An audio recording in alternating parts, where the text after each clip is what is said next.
Depuis la réforme de 2010, le nantissement peut être défini comme étant l'affectation d'un bien meuble incorporel ou d'un ensemble de biens meubles incorporels présents ou futurs en garantie d'une ou plusieurs créances présentes ou futures à condition que celles-ci soient déterminées ou déterminables.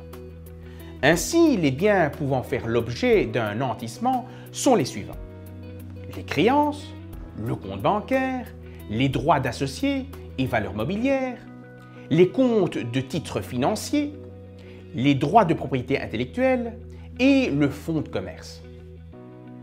La constitution du nantissement de créances requiert la réunion de plusieurs conditions, à savoir des conditions de fond, des conditions de forme et des conditions d'opposabilité.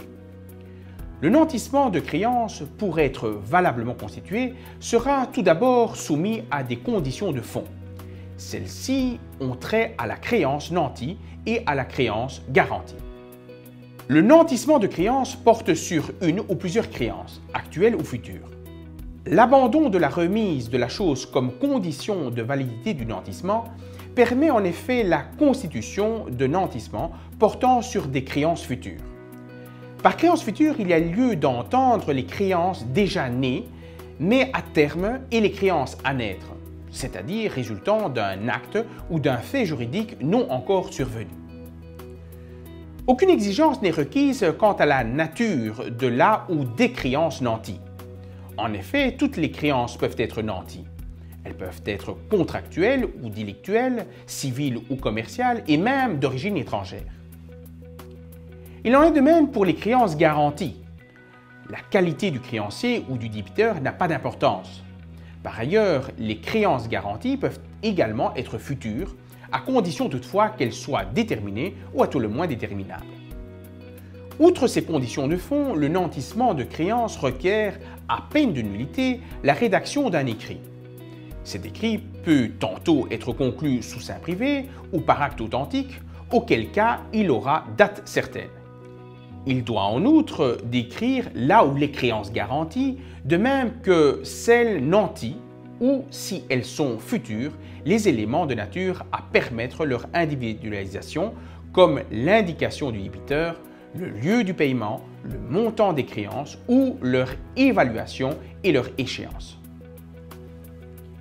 Enfin, le nantissement sur créance doit respecter, comme toutes les sûretés réelles, des conditions d'opposabilité qui auront pour but d'informer les tiers de l'existence des sûretés afin que le créancier puisse leur opposer son droit. Il y a lieu, à cet égard, de distinguer les formalités d'opposabilité accomplies d'une part à l'égard du débiteur de la créance nantie et d'autre part à l'égard des autres tiers. À l'égard du débiteur de la créance nantie, l'accomplissement des formalités d'opposabilité permet de s'assurer que le débiteur a une connaissance certaine et réelle de l'existence du nantissement.